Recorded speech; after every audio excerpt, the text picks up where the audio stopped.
All right, everyone. So welcome to our event tonight. We're going to be talking about why healthcare organizations need to divest from fossil fuels. And I'm one of the moderators together with Dr. Kim Chi Tran. I'm Eugenie Waters, and I'm a family doctor in Ottawa. And you'll see on this opening slide that this event is a collaboration between a number of groups who are all taking action for climate action as physicians or parents, etc. So today we're sponsored by the Canadian Association of Physicians for the Environment and our Cape Ontario divestment subcommittee, as well as For Our Kids, which is a national network of parents and grandparents who work together to advocate for climate action in their respective places all across the country. MD Moms for a Healthy Recovery, which is a network of physicians who are also mothers who are advocating for a healthier future. And also the Ontario Medical Association Green is Health Medical Interest Group. So that's the GIH there. And so basically tonight we want to talk about divestment and why we need to shift our society away from fossil fuels towards renewables, and how divestment is an important tool for that. And especially talking about why physicians and us as healthcare leaders can play an important role within our own spheres in the healthcare world and possibly broader.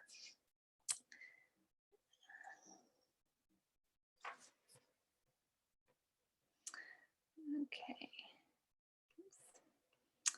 So our agenda tonight is the follows. We are very, very grateful to have Adam Scott from Shift Action here with us tonight. He's going to give us a primer on divestment and kind of an overview of this topic. Then we have Emma Pullman and Paul Finch from the British Columbia Government and Service Employees Union, who have a wealth of experience to share with us.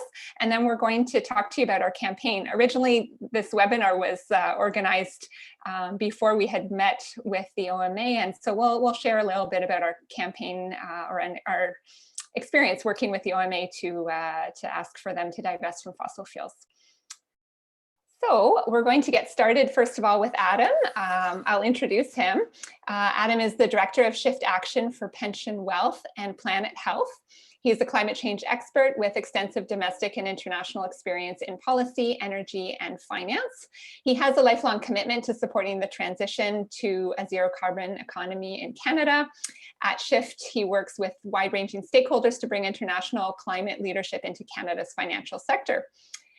Previously, Adam has been a senior advisor to Oil Change International and a manager of Environmental Defence Canada's Climate and Energy Program.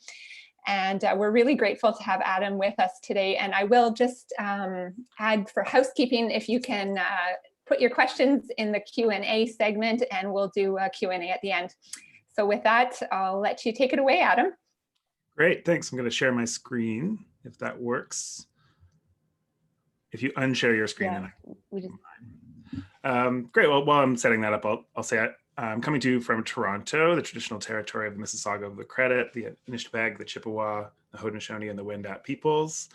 And I'm going to kick off the conversation quickly, as I always like to do, by putting this in the context of climate science, so that we have sort of the appropriate background for the conversation. And I apologize in advance. My voice is pretty much gone. I've been on a lot of Zoom calls today. So if I'm a little gravelly and you can't understand me, you can ask for some clarification. I'm going to run through some slides quickly and try not to take up too much time in doing that. So thanks. But I'm going to make a moral case for divestment today, but I'm also going to make a clear financial case, as well as the case for reinvestment of that capital into climate solutions. So let's dive in, shall we? So this is a review for, I'm sure, everyone on the call, but it's really important to stand back and do this. This shows the concentration of CO2 in the Earth's atmosphere, which has increased by more than 60% in a very short period of time, primarily due to the combustion of fossil fuels, as well as land use change around the world. And this is the primary cause of that increase and change in our atmosphere.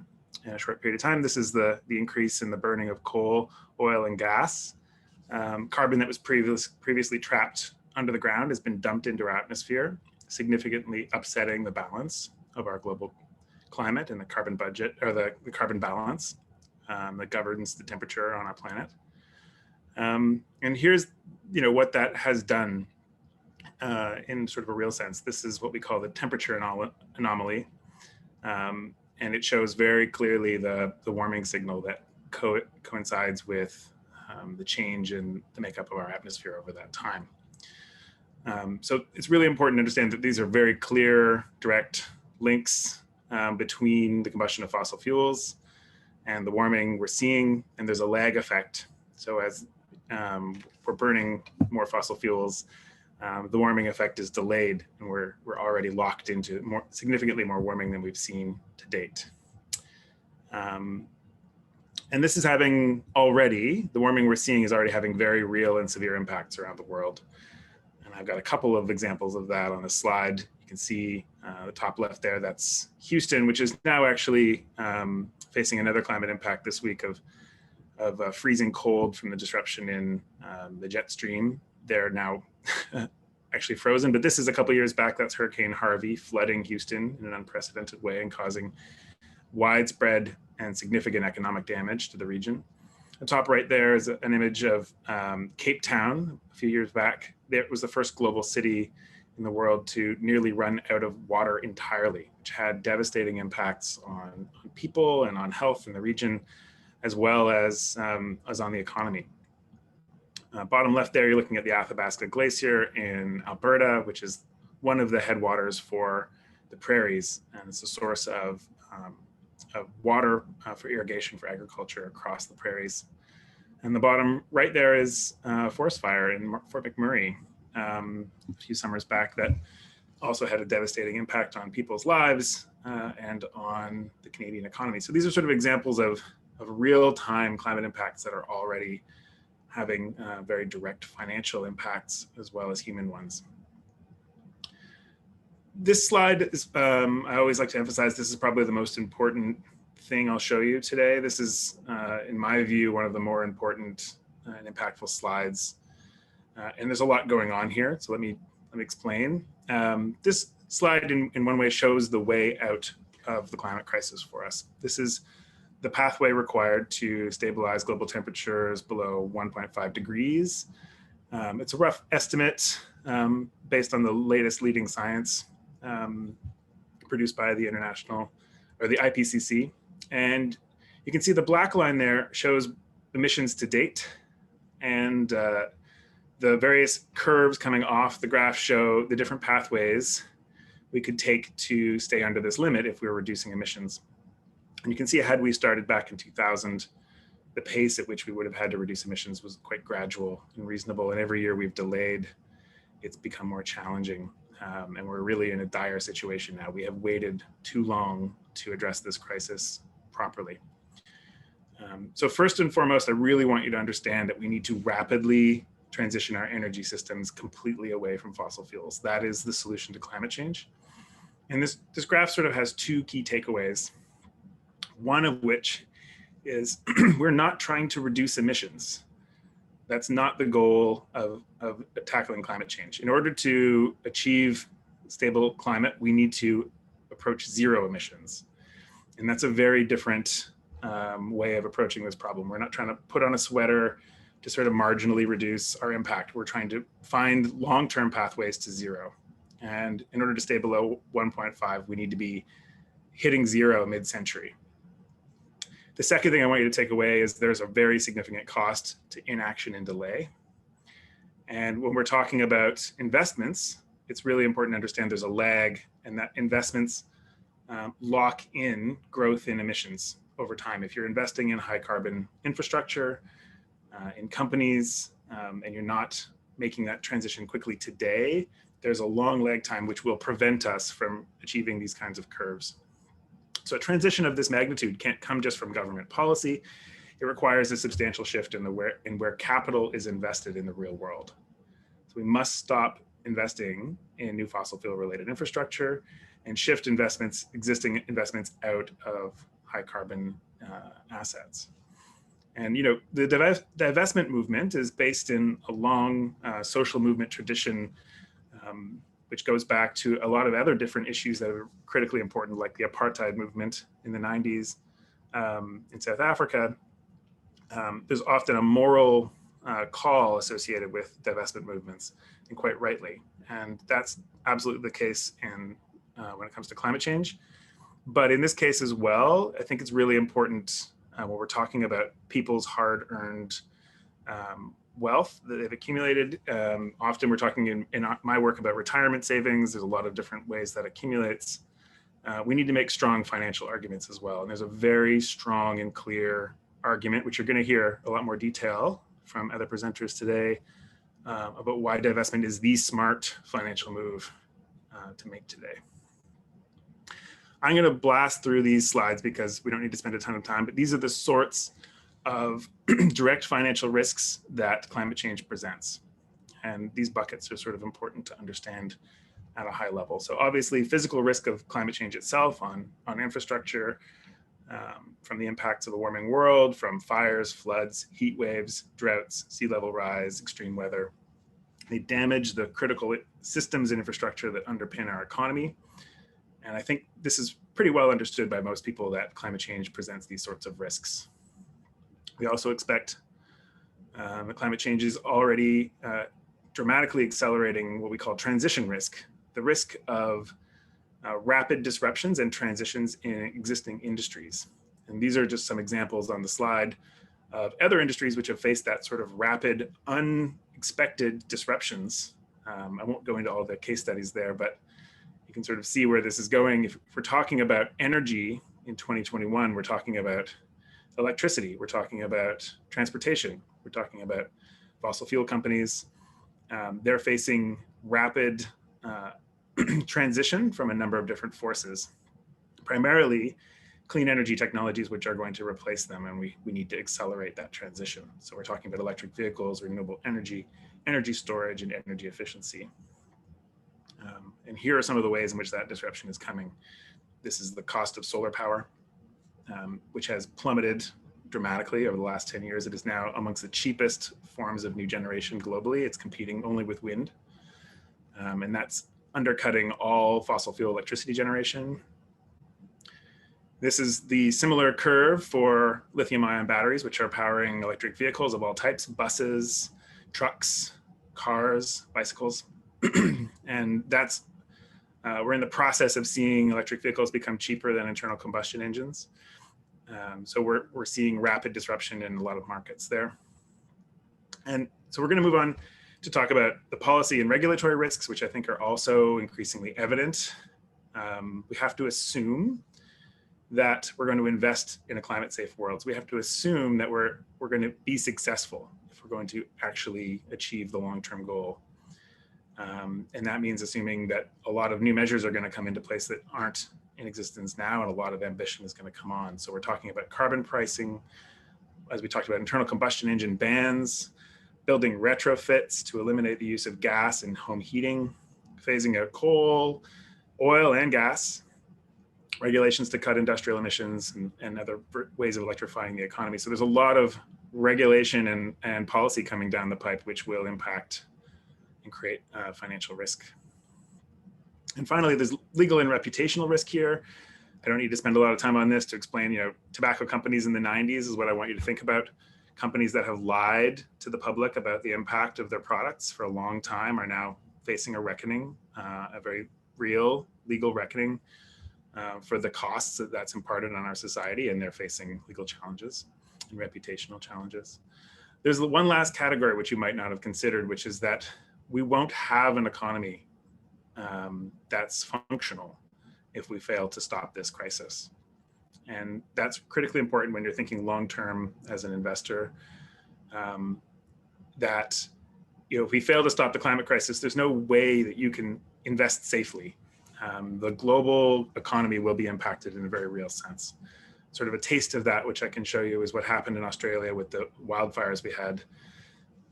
The year previous to when we had this COVID crisis, we had massive unprecedented wildfires, devastated the Australian economy.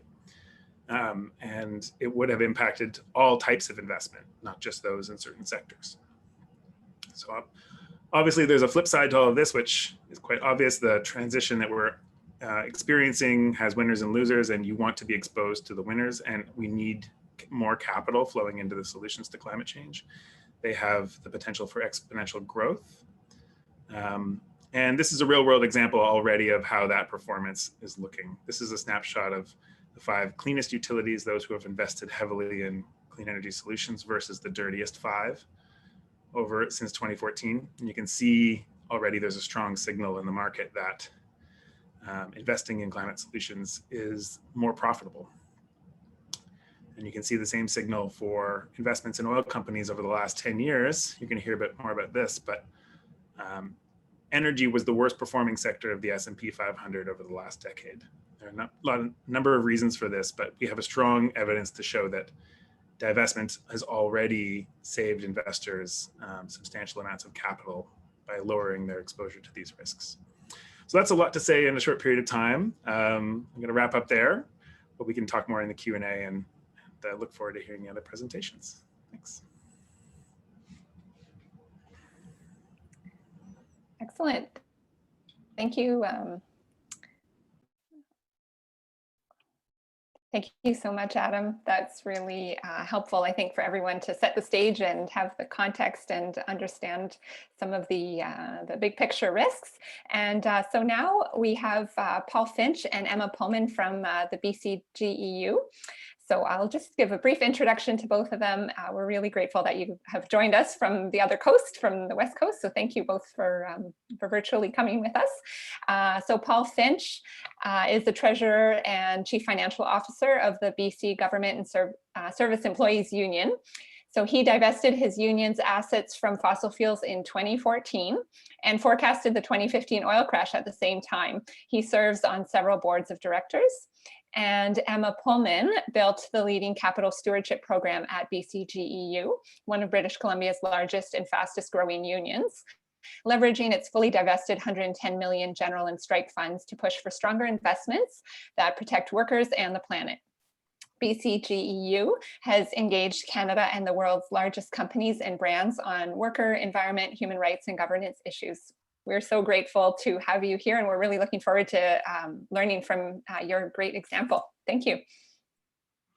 Great. No, thanks a lot for having us. And my name is Paul Finch. I'm coming to you from Vancouver, BC, and it's the unceded traditional territory of the Musqueam, Squamish, and Tsleil-Waututh here.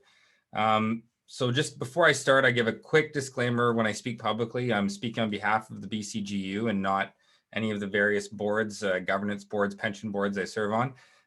For some good reason here, and that's because while we as the BCGEU have control over our investments internally that you're going to see, we don't have control over some of those other external investments. And so anyway, we'll get into it. So I think Emma's on the slides here, and I'm just going to talk a bit at first about basically what we did, how we measure it, and then Emma's going to get into the really exciting part.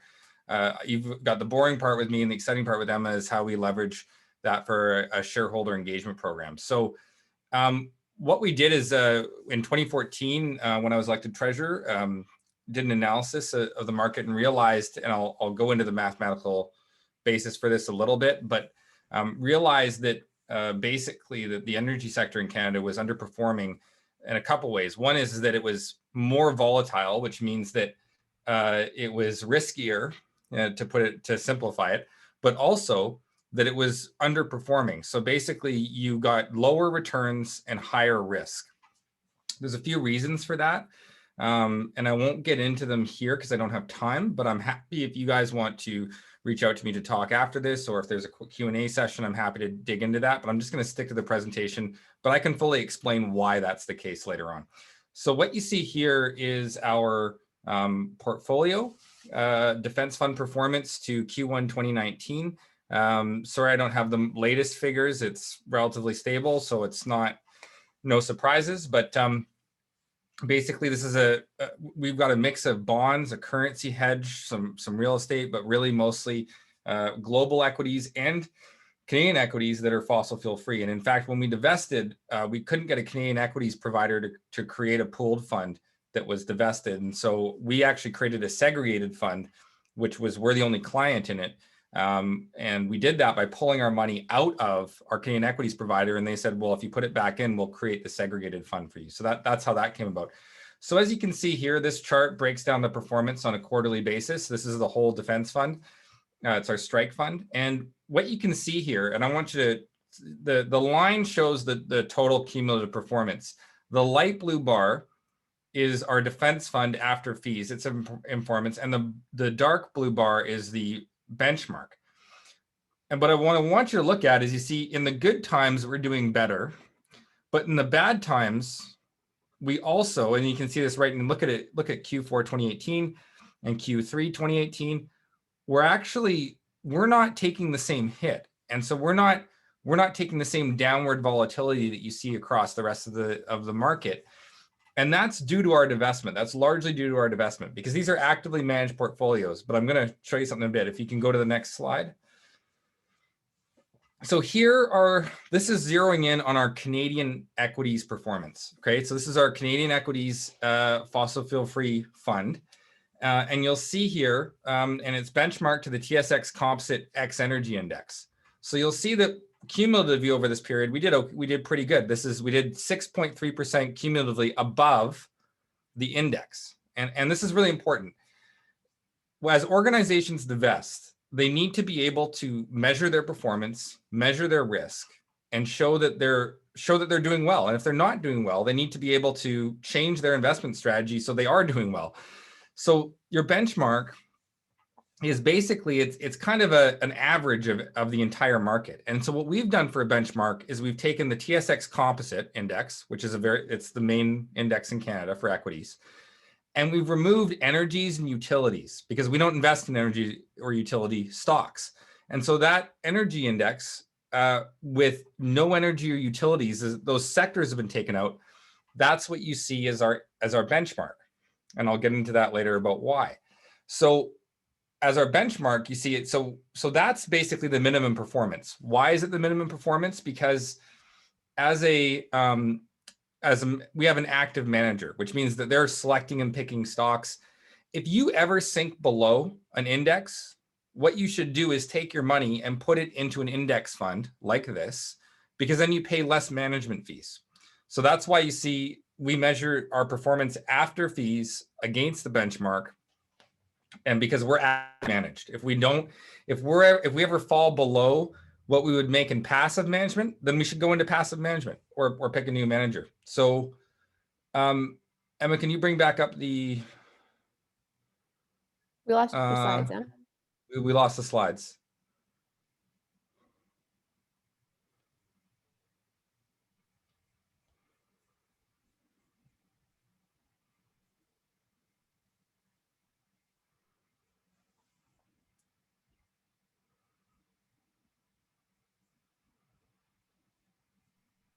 Yeah, I'm on. Emma, let me see if I can pull them up.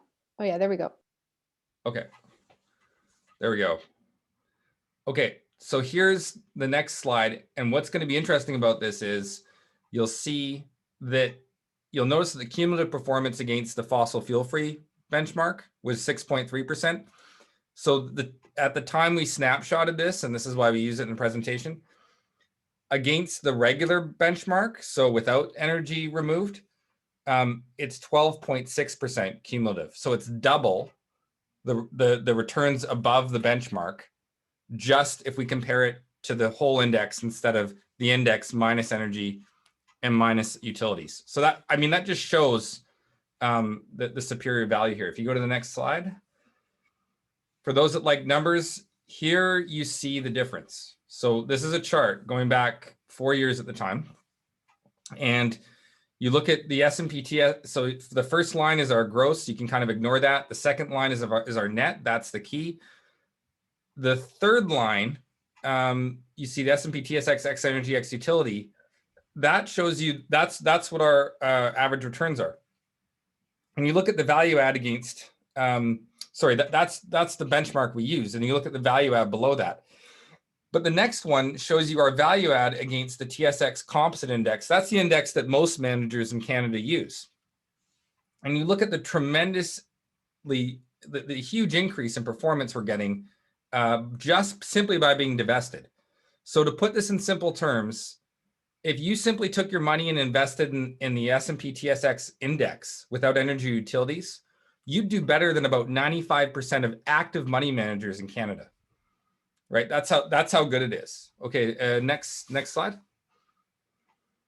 Okay, so how did we manage risk? So I'm not going to get into this in too much detail because I don't have too much time, but happy to take questions later or send people information. So we use something called an information ratio. All you guys need to know is that it's a very simple formula here, but what we're doing is we're taking the standard deviation of our returns against their benchmark, and we're using that to measure the information ratio. Is basically, it's telling me what the variable returns are based on kind of the volatility.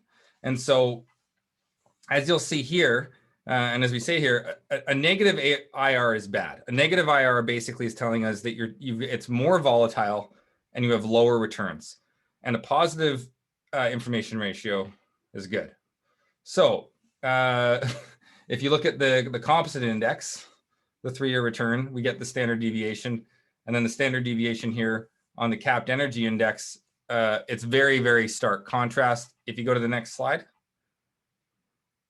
So here's kind of what you see. So the 10-year IR numbers, when we pulled these in 2019, the composite versus energy, negative 1.09, you see, versus financials or tech are much higher.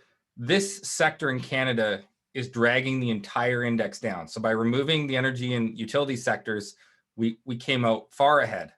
Next slide. So here's another way of looking at it.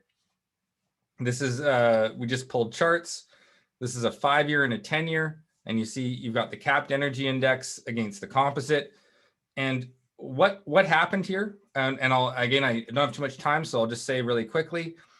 The United States decided to become energy independent from the rest of the world. And when they did that, there was no point in investing in Canadian oil anymore. So that decoupling that you see started basically when the US got their own energy operations up and running. That's exactly the cause of this decoupling, and it's only increased since then. So I won't get into it. I predicted the 2015 oil crash 6 months in advance, and that was just basically a geopolitical analysis. But the key thing to understand about that is, and the whole thing is this: we've been through a shift in what our primary energy source is. That shift is happening right now. It is going to become more and more rapid, but we've been through this before. It's what happened when the world went off coal and onto oil. And so we've seen that shift. It's happened. There's nothing new under the sun, as they say, right? So that's that. And I think I want to hand it over to my colleague, Emma, for our shareholder engagement piece. Thanks, Paul. I'm just going to give a quick anecdote about, so at the end of the day, what we're talking about when we're talking about all of these numbers that Paul has shared with you that may or may not make sense to you, but the kind of fundamental piece is that this is workers' money, and it is actually working for working people now. And we couldn't be sure that it was before. And our investments are performing to such a degree that in 2018, we had a 19-week strike with one of our biggest components. We had thousands of workers on strike, so we were paying strike pay. And in 1 quarter, just investment returns alone completely replenished $7.5 million into our strike fund. So our strike fund is an endowment at this point. And that is largely due to divestment. So I'm just gonna quickly talk, because I think that there's gonna be some updates about your kind of engagement that you've done so far in this campaign. And it's so exciting that you guys are thinking about this and thinking about taking this big step, and so exciting. My pitch to you is that divestment is step one. I think that for the last 3 years, we've been starting to build a shareholder program, and so we're starting to think about what it means to really ensure that we are living our values through the money that we invest. Is that money that is in our strike fund working for working people, or is it working against them? And in the case of divestment from climate, are we also thinking about the ways in which climate risk is showing up in other parts of our portfolio? How are banks and other companies that were invested in tackling climate change? Or as our earlier presenter talked about, Adam talked about, how are we thinking about investing in solutions? So to that end, we have been, scrutinizing our investment portfolio, implying we have screens on our investment portfolio. We're out of fossil fuels, we're out of utilities, but we're also starting to think about the other kinds of things that are going on for the companies that we're invested in. How are they treating their workers? How are they thinking about or not thinking about human rights? How are they thinking about climate change? And again, all of these things can be interrelated. And so you'll see just on the right here, just some of the companies that we're engaging with this year.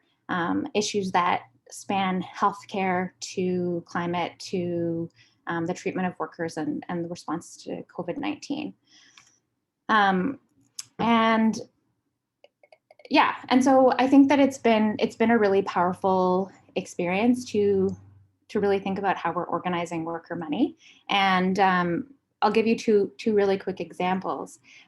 We engaged with the Bank of Montreal about financed emissions, so climate-related risk, and the company did not exactly agree to what we asked them to, but actually they agreed to start first steps, start investigating and researching the kind of leading voices on the conversation about climate risk in financing and lending. And that's a really big move. I think we've seen a bunch more moves that have happened, but that is as a result of shareholder engagement. And another one that I love to bring up that's not related to climate risk directly, but everything from talking to Canadian publishing company Thomson Reuters about its contracts with U.S.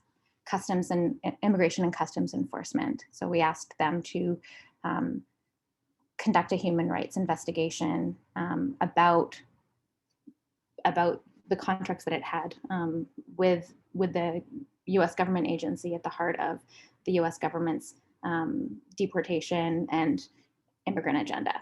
And so this is kind of just a piece that we do in an ongoing way.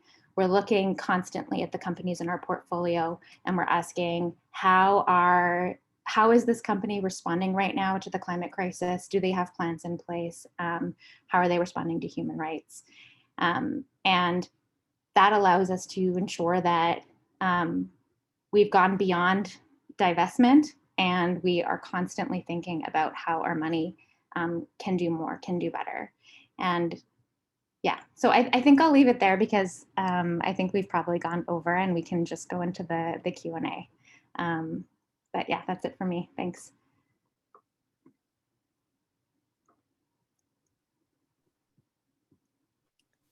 Thank you very much, Emma. I'm just going to pull up our slides again. And oops, sorry about that.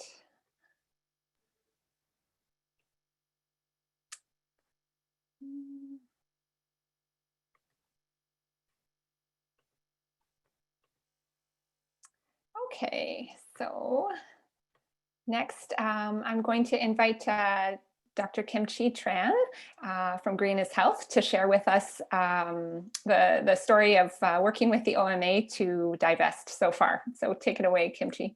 Thank you so much, Eugenie. Thank you for the introduction.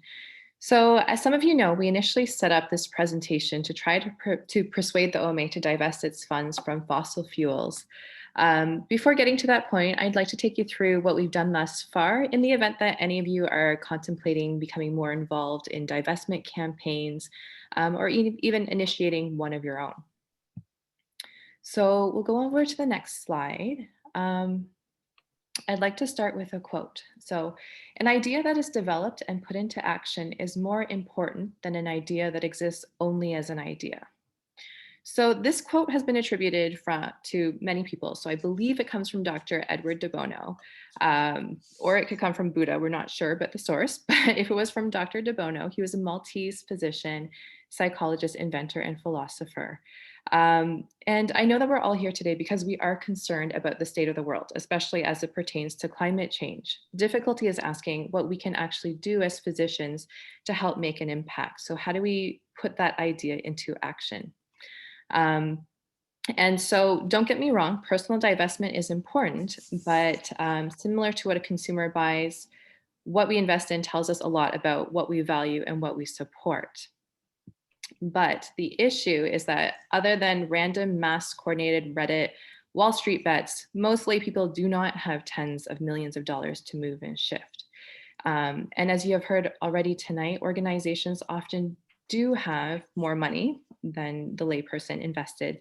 And so if we can convince them to divest their funds from unethical sources, this may in fact help us create impact and change sooner. So in order to figure out what we had to do, we wanted to do a little bit of fact finding. So I'm not sure how many of you are aware, but the Ontario Medical Association has a president's tour. And this is an amazing chance where we get to meet and talk to the OMA president, so Dr. Samantha Hill, as well as the CEO of the OMA, so Alan Odette. Our purpose of attending the president's tour was twofold. So one, to ask about the OMA's strategy about climate change, and also to raise awareness amongst attendees that this is something that their colleagues were considering seriously. We asked in particular if the OMA had yet considered divestment, and the reply at that time was that the OMA was concerned about climate change, but that there were no firm details in place quite then. We then also had a team of people search the internet for information about the OMA. So how much money does the OMA have in investments? Are they even invested in fossil fuels? It would be pointless to lead a campaign if they were already divested. Luckily, we were able to contact Mr. Terry Caputo, so the OMA CFO, and I believe he's here tonight. And he was able to answer our questions very transparently. And we found out that yes, there are segments of OMA investments that are still in fossil fuels. So one part of our fact-finding mission that we found a little bit helpful was that it may be worthwhile contacting somebody within the organization or having somebody within the organization to ask the questions. It may be easier to find some of your answers that way. So next, assistance. So as you can tell from tonight's presentation, it's co-sponsored, and a group of us have gotten together. So the Cape Divestment Group, MD Moms for Our Kids, as well as the Green is Health MIG. And so we really work together to help and support each other, because this is not something that any one of us have had tons of experience in. We also reached out to Dr. Courtney Howard. So she's the president of the Canadian Association of Physicians for the Environment, and she also sits on the board of directors of the Global Climate and Health Alliance. And we asked for her insight and knowledge from her successful campaign to have the Canadian Medical Association divest. So she provided us with some good documents, some good pointers in terms of how to address the situation. Furthermore, we also had a representative from the Lakehead University Divestment Campaign talk to us about what they went through in getting Lakehead University to divest. Lastly, the OMA itself was actually quite welcoming and quite open about our divestment questions. And I believe that overall it's key in campaigns such as this to have a good supportive network to help and teach you. What we also did was we prepared a document. So our document had 5 essential points. So first off, we wanted to identify who has done this before. So who has divested and who has done so successfully. The next thing that we addressed in our document was, why do we need to divest? What is the importance of it, and what is the urgency of divestment? Next, we wanted to outline the benefits to divestment and what happens without divestment. So for example, as you have heard today, fossil fuel assets will likely be stranded in the future, given that to reach our Paris Climate Change Agreement targets, we actually need to leave most fossil fuels in the ground. So to not divest would lead organizations to be putting their financial state at risk, not to mention other obvious health and global risks along with that. We also wanted to tie this in to the OMA's mission and its core values. We wanted to consider the organization's reputation, and also that medical organizations are based upon a profession that has sworn to do no harm. And so we wanted to really bring this out in the document, that as physicians, we don't want to do harm to others, and to invest in fossil fuels would be causing harm to others. Lastly, we wanted to ask that, or we wanted to let them know what we considered our goals to be. So it wasn't enough for us to say, please divest. We wanted to be a bit more specific in this action, or in this request. So we asked that the OMA divest fully from industries that directly benefit from fossil fuels. And we also mentioned some timelines with the OMA. So with the next slide, for now, what happened? So I'm not going to tell you exactly what went on, but unless Terry Caputo would like to jump in at all and elaborate. But we actually were contacted by the CEO of the OMA, Alan Odette, before we even submitted our document. And he asked to have a meeting with us. And I will say that last week we had a very exciting and a very fruitful meeting with the OMA exec. And we're actually quite hopeful with respect to the future of OMA investments. So as you can see, tonight's presentation was a little bit of a pivot from the initial goal of asking you to help us convince the OMA to divest. But all is not lost, because we do have some next steps and other things that you can help out with if any of you in the audience are interested in helping with divestment campaigns. So first, I'm going to highlight the work that the Cape Ontario Divestment Group is currently working on. So this is a subcommittee, and it meets approximately every month or so. The next meeting is actually next Thursday, February 25th at 8 p.m. We will provide you with a link afterwards if you're interested in joining this group. But currently the committee is working on a Temerity divestment campaign. So as you may know, U of T was recently gifted $250 million, and the goal is to have the university commit to keep these funds free from fossil fuel investment. Some other possible next steps for the divestment group and future campaigns are potentially to reach out to hospitals, for example, sick kids, or other provincial medical associations as well, which have not yet committed to divestment. The next group I'll talk about is, or the next initiatives I'll talk about are the Green as Health initiatives. So as you know, Green as Health is a medical interest group within the OMA itself. Our projects currently include bi-weekly email newsletters, social media posts, just educating people about planetary health in general. We also hold webinars every 2 months. As divestment was at the forefront of our concerns, tonight is actually the first in a 2-part series.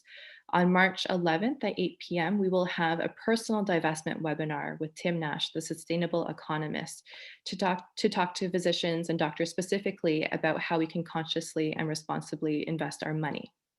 Lastly, one of my co-chairs is working hard with coming up with a plan to advocate for stronger climate change policies through MPP meetings. And so if you'd like to get involved with the group that way, or with any of those initiatives, feel free to contact us.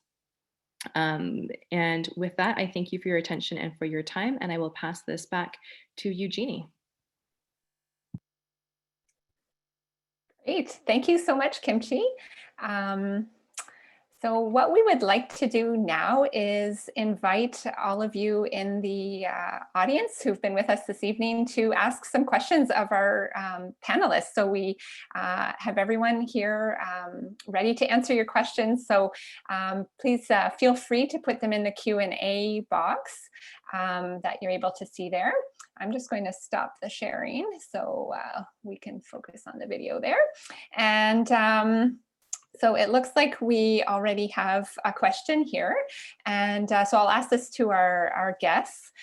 What are your thoughts on mutual funds, which include Canadian banks who themselves are deeply invested in the Canadian fossil fuel sector? So I'll put that up there, and I'm not sure, perhaps Adam, if you want to take a stab at that first. I'll take a quick stab first, but I think maybe Emma will want to weigh in on this one. At a high level, the Canadian banks are quite entangled with the fossil fuel industry in a very dangerous way. They are amongst the world's largest financiers, lenders in particular to fossil fuels.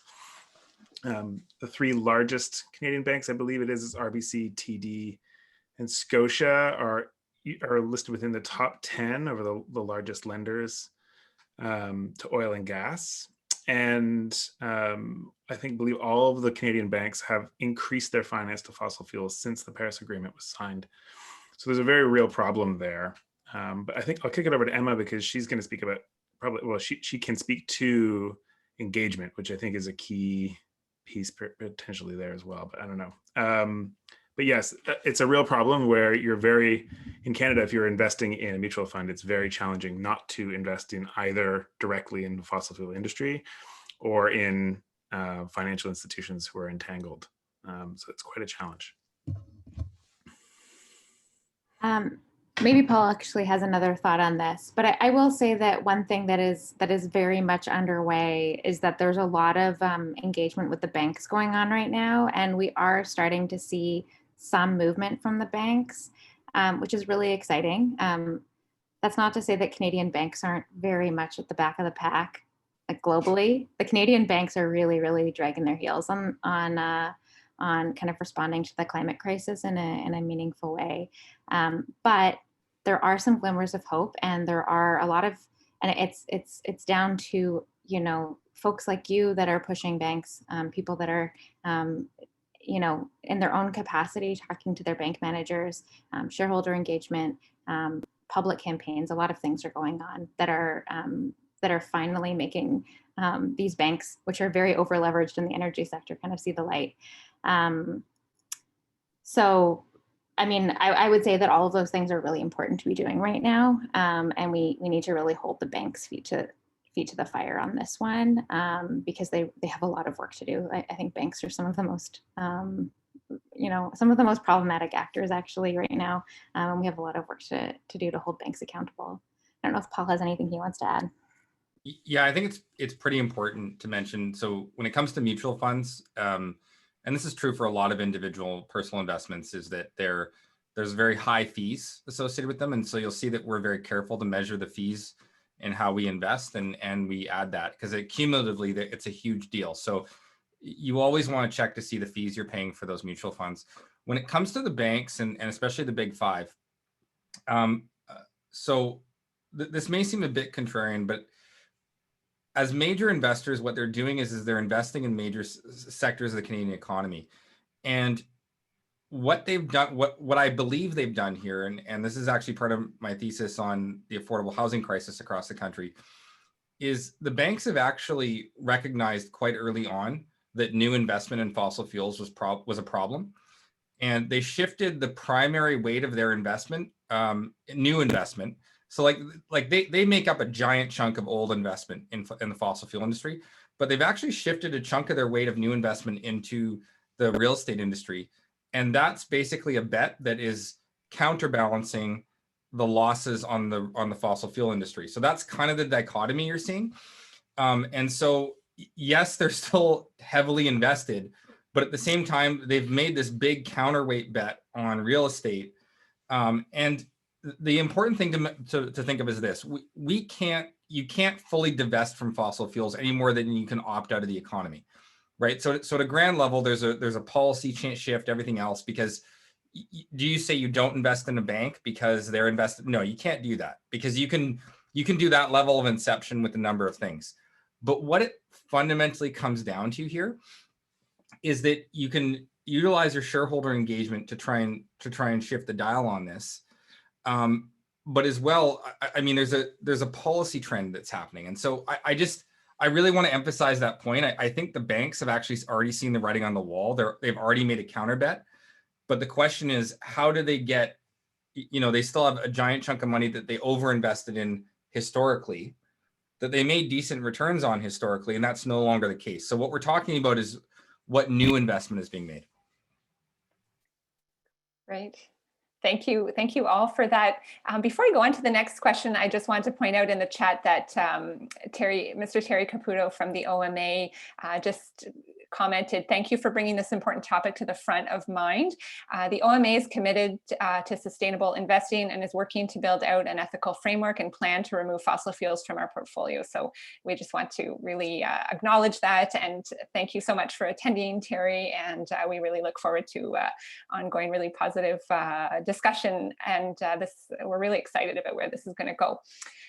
So from that, I'm going to move on to the next question, which is from Tyler. And he asks Emma specifically, you started with divestment and then moved on to some other human rights issues. If you were able to do it again, would you start with both divestment and those other issues? That's a great question. I mean, I sort of see that these issues are kind of interrelated. And so there were clear companies that when our union kind of democratically voted to divest out of fossil fuels, there were clear companies that it could move out of and divest and move its money out of. And I think the BCGEU also divested out of companies like Gildan. We actually sent a delegation of workers down to visit factories in Latin America and saw some human rights abuses that really concerned us, and we moved our money out of Gildan as well. But I think that this goes more to the point that what we're seeing and understanding is that we really need to be extra vigilant, and it's not just enough to screen a company out of our portfolio. The act of being divested and the act of kind of responsibly stewarding our money is really an ongoing activity. And we're, just think of the tech sector and the way that the tech sector has shifted the economy. And there's lots of things that are happening within the tech sector, within our moves within health into telehealth, tech companies moving into the health space, lots of different things that even some of the folks on this call are experiencing as doctors, that are happening with very little regulation or happening in real time. And so I think that as the economy shifts, as things shift, we've got to kind of really be ongoingly vigilant and be thinking about all of the ways in which we can hold the companies that we're invested in accountable and things like that. So. Great. Thank you, Emma. The next question is from someone who says, I'd be interested in hearing what divestment timelines you suggested to the OMA. So I'm going to pass that question to Kimchi, and perhaps Colin if he wanted to add in anything. Okay, thank you. So first off, we defined divestment, and then we asked for a public statement about divestment. And I don't want to sort of put the OMA on the spot because I know they're working hard behind the scenes to get this done. But essentially, an announcement of divestment followed quickly afterwards by divestment. So some years that we threw around were sooner than 2025, hopefully, by the end of this year. But again, they are committed, as you can see from the chat and from their involvement with everything. So. Great. What will the next question, and there's been a couple other people comment on personal divestment or managing their own money. So I'll just ask, I'd like to attend your session on personal divestment, but in the meantime, people would like to hear from the panelists about general guidance on people on moving our own money into more sustainable or renewable energy. So maybe I'll throw that out to the panel. Don't know who wants to tackle that one first. I can tackle it a bit, but I think I just need to give a disclaimer that I'm not providing anyone with personal investment advice. It's a pretty important disclaimer. And but what I will say is that what I've done personally, and if I were acting as an individual, is I would look to purchase, there's a couple what they're called ETFs, and the ETFs basically are funds that you can get into, you can purchase through a self-directed account. And there's some ETFs that actually replicate divested equities and bond portfolio strategies. And so There's actually one out there. I'm not going to say which one because I don't want to plug it. You're going to have to research it, or you can find me separately, but I'm not here to advertise for anyone. But there's actually one that was kind of built as a clone to our strategy. Our portfolio that we did with our equity manager in Canada was better than all of their other pooled funds. And so they actually created a pooled fund a year and a half ago, I think, about a year and a half ago, they created a pooled fund to clone our one-of-a-kind segregated fund just for us because it was outperforming all their other products. And they wanted to open up for other customers. So that gives an idea of the success this has had. But they took that and they actually partnered with a different company and created like an ETF of it that's similar. It's not exactly the same, but it's also similarly divested. So what I recommend is go out and basically look at some ETFs, both in bonds and in equities that are fossil fuel free, and you can find them. Then there's Canadian and US market ones. If you're playing outside of the Canadian currency, I just be careful to make sure it's hedged, or again, this isn't investment advice to anyone else, just for myself. Make sure it's hedged, or be comfortable that you know about how exchange rates work. Thank you, Paul. Adam, did you want to jump in? Yeah, I'm always cautious about advising on specific investments. I'm not an investment advisor, so go talk to one and you'll get some options. And Tim Nash is a good person to talk to, who's on the next webinar. One thing I'll just throw into that mix, which is there are some cooperative community level bonds that you can find. So in Ontario, there's a project called Solar Share, where they offer community bonds on solar projects in Ontario, and that's a particularly good project with local impact. I believe there's a company called CoPower, which I think was bought by Van City. They offer similar style community impact bonds with good returns. So those are two options you can look at. But yeah, definitely talk to a professional. Thank you, Adam. Okay, the next question we briefly touched on, but I think there will be some great ideas from the panelists. So how do we practically hold the banks accountable? Emma, do you want to take a slice at that one? Or maybe Adam, sorry. I can jump in on that quickly. I mean, I think there's two different ways. I mean, as an investor, investor engagement can work. But I think it's really important that you're vocal in Canada and publicly about your concerns. You can take the route through shareholder activism, but it's important to be visible and public and to speak to wider communities so that those concerns are shared. So if you're concerned about the fossil fuel entanglement of banks, you really need to speak up publicly in any case. And there's going to be folks who are working on it from the shareholder side, and there are folks who are working on it from the retail banking side as well. There are other options besides the big five banks. If you're looking to be a client of a bank, you can go to, there are a lot of great credit unions across the country. And so Canadian banks need to be explaining to you why you should be their customer, and they should be offering what you want. And if you're telling them, I don't want, my investments in fossil fuels, I don't want fossil fuel related products, I don't want the bank to be part of the problem of climate change instead of being part of the solution, you can express that directly to your bank and they will listen. And I think this is the kind of thing that social movements can achieve if we're working together. Did you want to add on to that, Emma? I mean, I think that's a pretty excellent answer. I personally moved my money out of one of the big five into a credit union and have never looked back, and used it as an opportunity to talk to a bank manager about the bank's climate approach. And I think that, consumer demand for ethical investment products has never been higher than it is now. And I think that there's still a gap in terms of some of these pieces around personal finance. I think, everybody who is able to should look into what Paul's talking about around ETFs.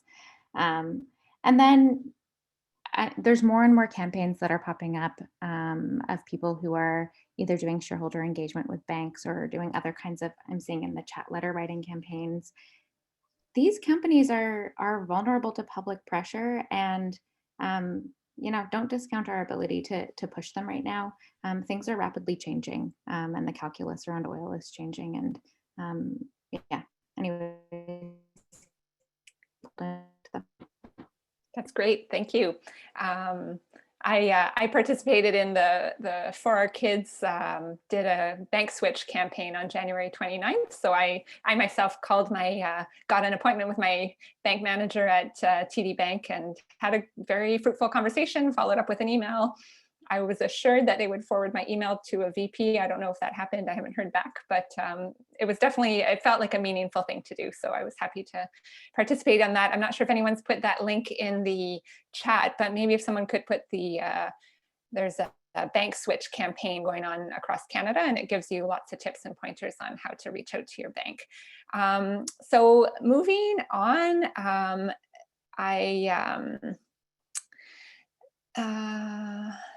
so I'm going to ask Jim Hollingworth's question to Adam, or maybe not to Adam, maybe to Paul. Does BCGEU advocate for investment in nuclear power, which has one of the lowest carbon footprints? Yeah, I can talk about this at some length. I have a friend who wrote a book about nuclear power in Canada, and I debate him at great length about it. We'll give you about 1.5 minutes. Yeah, I'll break it down shorter than that. So here's kind of the deal. When it comes to all this stuff, the best way to move towards a better, net zero emission economy is to properly regulate the economy, because private companies are always going to try and make the maximum profit they can under the existing regulatory framework. Now, what's happened is that research and development and technological innovation has rapidly made it cheaper to invest in solar, PV, photovoltaic plus battery than other forms of energy. That means that right now it's cheaper to do solar PV plus battery than it is to do a new oil or a natural gas development. And in about a year or two at current rates, it's going to be cheaper than a new hydro development. This is also true for nuclear. Okay, so with the exception of some of the small new nuclear mini reactors, it's actually just more expensive to do nuclear. And so I know there's a bunch of people that are really hyped on nuclear. It's very safe. I think people get worried about the safety around it. So I'm not against nuclear. It's just, it's more expensive for the most part. And it only really makes sense in some of the mini reactor types. I know it's a controversial subject for a lot of people, but it's actually going to be a lot cheaper just to do other emerging clean tech solutions. So that's the short answer. I could give a very, very long answer, but that's the short version. Thank you so much, Paul. We appreciate that. Good information. And I'd like to ask this next question. Does the government subsidize the fossil fuel industry? Why don't people who buy electric cars get a monetary reward? I'd love to hear your point of view on that. I can speak to this one if that's useful. Yeah, all levels of government in Canada, federally and provincially, substantially subsidize the fossil fuel industry in Canada to the tune of billions of dollars a year. There's billions of dollars in federal producer and demand subsidies and at the provincial level. So this is a very real and substantial problem, which is slowing the decarbonization that we need to achieve in Canada. And we've worked on this issue quite a bit in my career, and it's an issue that's really challenging because it's sort of the broader intent of fossil fuels in our political institutions, and they're constantly seeking new tax breaks and other subsidies. So that's a real problem, and we've been working on putting pressure on governments to phase out fossil fuel subsidies for some time. The Canadian government has committed to it, but has yet to actually action most of that. On the electric vehicle side, there is a federal $5,000 electric vehicle subsidy for the less expensive electric cars, and there are some provincial ones as well. So that does exist. You should take advantage of it if you're looking for that. But yeah, I think the bigger issue is actually that fossil fuels are heavily subsidized. So that's, if I were to advocate for policy or thinking about this, we would rather see fossil fuels, not be subsidized and face all of the additional costs associated in society. And that would really tip that balance a lot faster than a subsidy for electric vehicles. I just wanted to say on a large scale, I prefer not to think of it as a subsidy, but what's happening is these levels of government are actually going in, and by when they inject money, they're allowing private investors to exit without taking as much of a loss. So really what's happening is the influx of government money that we're seeing now isn't so much like a new investment. It's more they're allowing private investors to exit without taking the same kind of losses. That's really helpful conceptually. That's great. Thank you. I'd like to ask the next question. Shareholder engagement is one way of doing more good with our money as a complement to doing less bad through divesting. Are there other ways institutions can do more good in Canada, for example, impact investing? I spoke on a couple panels on impact investing if you want me to jump on this one, but I'll let the other panels go because I don't want to. Okay, so yeah, so impact investing is somewhat controversial in some places because it often utilizes P3s, or what we call public-private partnerships. So for example, as a trade union, as a union, we oppose the privatization of public services because we think it's a net negative, et cetera, et cetera. And so, but we actually use some impact investing in our bond portfolio. And the reason why is because we did an analysis of the bond field and we realized that all bond portfolios have P3s. And the impact investing field actually had a comparable level of P3s, if not less, than our fossil fuel free bond portfolio did, than the bond portfolios that included fossil fuels. So we're very skeptical on impact investing where it's P3 heavy. And so the only thing we have to say is if you're getting into impact investing, we highly, highly recommend go for green bonds, and as much as possible, stay away from P3s. And this is directly important to you guys because there's actually big green bond portfolios there's impact investing that's privatizing the medical system, right? So that's an important thing to watch out for. So just be very conscious, make sure before you jump into it, you know what's in the portfolio, you know what's going to go in the portfolio. If you're an investor that says we can't have a privatized health site in our impact investing, or privatized health outcomes embedded in that as a bond, then you should tell that to your bond manager up front so they know that they can't go into it. We're working with one of our investment managers to try and create a P3 free green bond portfolio, but we're not there yet. That's great. I'll just throw in one quick chaser on that, which is impact investing is a very real and useful thing, and you can do that. But I want to just flag that there is an assumption when we're talking about carbon-free investing or climate-safe investing or ethical investing that we're talking about impact investing, and we're not always. It is very possible to do all of those things without it being deemed impact. And that the implication of impact is that you're willing to accept lower returns in exchange for a better social impact or an environmental impact, which is a great thing. But I'm here to tell you that you don't have to do that anymore. And there's still a great amount of confusion within the finance industry. If you're talking to your bank, they will often conflate the two and assume that if you're asking for a carbon-free investment, you're willing to take a lower return. You don't have to do that anymore. There are real returns and profits to be had out there in the world that are carbon-free or ethical. So just something to bear in mind. Thank you so much for that, Adam. That's great. I do just want to flag a comment.